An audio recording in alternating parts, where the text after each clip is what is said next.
First question is from Rowan Kavner. Go ahead. Hey, Dave, I'm guessing when you're talking about a bullpen game and the matchups that you want to see, this is pretty much exactly how you would have wanted to draw it up. No, it was great. The guys responded. We put them in positions that we felt they matched up well, and to their credit, they each individually did a great job. So it started with Bruce Dar setting the tone. So the run prevention side, really good tonight. And the at-bat quality, I thought, against Greinke, who's having a really nice year, really good. What'd you see different in Kenley tonight, and did you want to make it a point to be able to get him out there and be able to kind of bounce back from yesterday? Yeah, just he was going to pitch in a save situation or a game where Chris Taylor hits a 3-run home run late. Obviously, how we kind of mapped it out, he was going to pitch, and I just thought really good tonight. The conviction, the execution, all that stuff was plus across the board. Thank you. Next question is from Mark Castillo. Go ahead. Dave, you mentioned that Will Smith's been pretty unlucky, before September when he's gotten really hot here. You moved him up in the order. Just wondering what you've seen in his at-bats and his production over here over the last couple of weeks.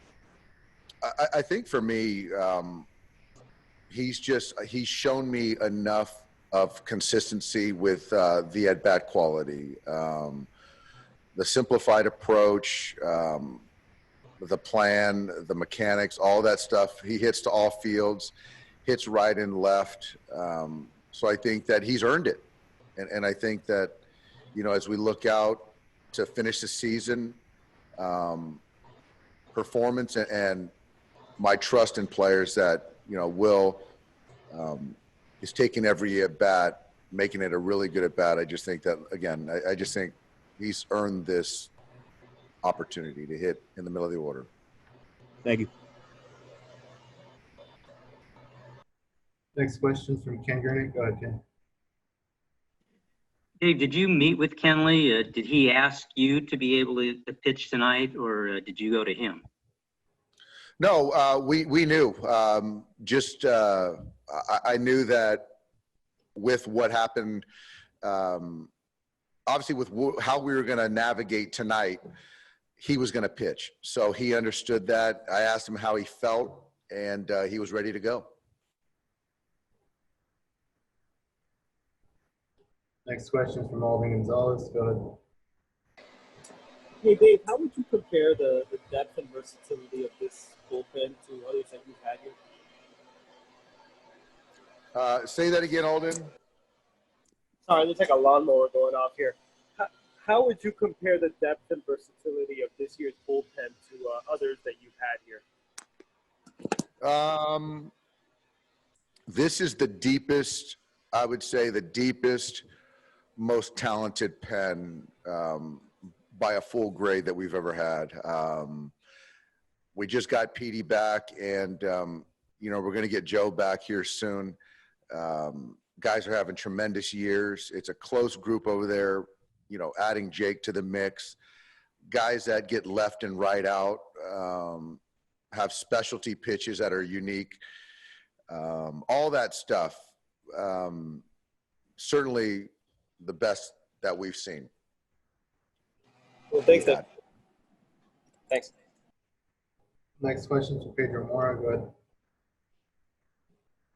Hey, Dave, you said Saturday that you needed to see your players a little bit more sharp. I know it's only been 2 games, but outside of that Kenley inning on yesterday, did you feel like this was one of your sharper series in a while? I do. It was a very well played series. I thought, you play 18 innings. I thought we beat them 17 innings. And unfortunately, we came away with a split, and you got to give those guys credit. But I think that the body of work, we played really good baseball. Cool. Thanks.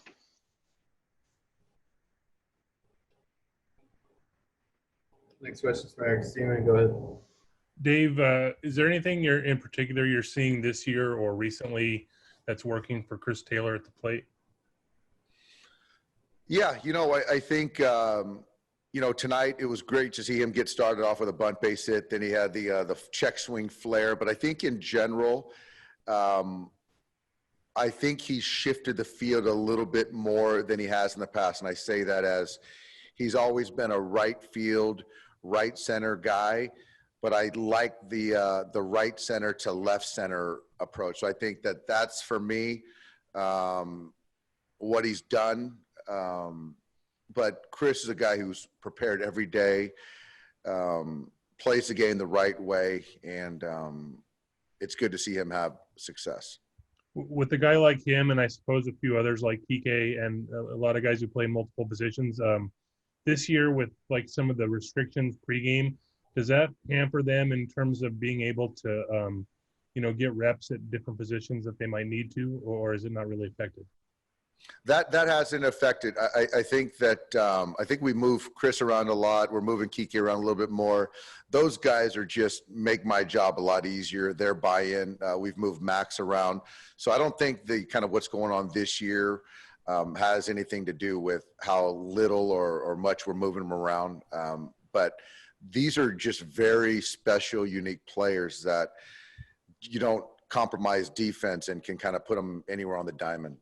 But in terms of like pregame prep, that hasn't really affected them much at all. No, not at all. Not at all. Just kind of, just recently we've had guys off the field just to stay off the field because of the air quality. But as far as like time at the field, guys are still getting their work and they're so professional in their preparation. They're moving around the diamond, taking grounders everywhere. Thanks. Yep. Got another question from Jorge. Go ahead. Hey, just how did Dustin May look in the bullpen session before the game? Everything okay? He looked good. He did some PFPs prior, and he looked good. I think he threw 20-pitch pen, used his entire mix, and came out of it really good. So I don't know exactly what day we're going to pencil him in, but I can see that San Diego series he'll be in there. So it's probably Wednesday. Cool. Thank you. Got another question from Ken. Go ahead, Ken. Dave, most teams, if they're going to go with a bullpen game, it's kind of a desperation emergency situation. But with your deep bullpen and the flexibility that you have, do you feel it's almost an advantage or at least a neutral situation when you have to use a bullpen? And would you be willing to do that or even happy to do that in the postseason if the situation arose? Yeah, I mean, I think that this was I think that obviously 27 outs trying to navigate that with 7 different relievers is a lot to ask, but I do believe that you can optimize what they do, their strengths with hitters' weaknesses. I think, Kenny, it's the players buying in, the guys in the pen, and feeling very confident when we give them the baseball. But certainly, I can see that kind of mirroring something like that in the postseason, whether it's from us or another club.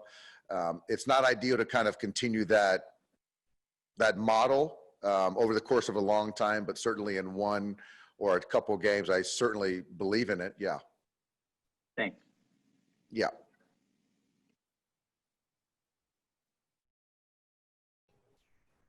Go ahead, JP. Hey, Dave. Is Kenley going to be available tomorrow? And if not, how many guys are you confident to pitch a 9th inning safe situation with your bullpen? I think as far as tomorrow, I would say Kenley is down with potentially being 3 in a row. But, Caleb's available, Trinan's available, Baez's available. So we have a handful of guys that I feel comfortable. Even in the right spot, I feel good with Kolarek. So I don't think that closing role for tomorrow is of any issue. Thank you. Yep. Got time for one more. Go ahead, Ron. Yeah, Dave. This series with having a 2.5 game lead on San Diego, just how crucial is this? Would you consider this like the biggest series of the short season? I think appreciating where we're at on the calendar, it is. It's a team that's chasing us and has been playing great baseball for quite some time. A potential playoff opponent. So yeah, I mean, I would say that's probably the biggest series of the year. But regardless, win the series, lose the series, there's still more games to be played. But our only focus right now is these 3 games in San Diego. Yeah. Thanks, Dave. Yeah. Thanks, guys.